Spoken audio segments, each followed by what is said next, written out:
జగన్మోహన్ రెడ్డి గారు సైకో అనుకున్న ఇన్నాళ్ళు, ఇప్పుడు ఫేక్ కూడా. అంటే ఒక అబద్దాన్ని 10 సార్లు చెప్తే నిజమవుతుందని సామెత ఉంది. అట్లా చెప్తా ఉంటారు అబద్దాలు. అందుకే ఫేక్ జగన్ అని ముద్దుగా పేరు పెట్టిన. మీరు చూస్తే మన ఎన్డీఏ ప్రభుత్వం వచ్చిన తర్వాత రోజుకు ఒక అబద్దం వాళ్ళు చెప్తారు.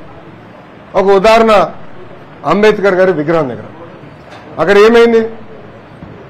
అంబేద్కర్ గారి పేరు కన్నా జగన్మోహన్ రెడ్డి గారి పేరు పెద్దగా ఉంది. బాధపడిన కొంతమంది దళిత యువకులు వెళ్ళి అది పీకేశారు. ఏం పీకేశారు? జగన్మోహన్ రెడ్డి గారి పేరు పీకేశారు. తొలగించింది జగన్మోహన్ రెడ్డి గారి పేరు, ఇంకేం చేయలేదు వాళ్ళు. ఒక ఇటుక ఎరగలేదు అక్కడ, ఒక చెట్టుకి ఎలాంటి ఇబ్బంది లేదు. కానీ ఇప్పుడు అది పెద్ద గోల్ చేస్తున్నారు, ఏదో అయిపోయింది. ఈ సభలో అడుగుతున్న వాళ్ళందరినీ, విదేశీ విద్య అంబేద్కర్ గారి పేరు పెట్టింది ఆనాటి ప్రభుత్వం, తెలుగుదేశం ప్రభుత్వం. మళ్ళీ అంబేద్కర్ గారి పేరు తీసి జగన్మోహన్ రెడ్డి గారి పేరు పెట్టింది ఎవరు? జగన్మోహన్ రెడ్డి గారి ప్రభుత్వం. దానికి సమాధానం చెప్పమని. అందుకే ముద్దుగా ఫేక్ జగన్ పెట్టిన. అబద్దాలు చెప్తానే ఉంటాడు. 2019 అబద్దాలు చెప్పే ముఖ్యమంత్రి అయ్యాడు.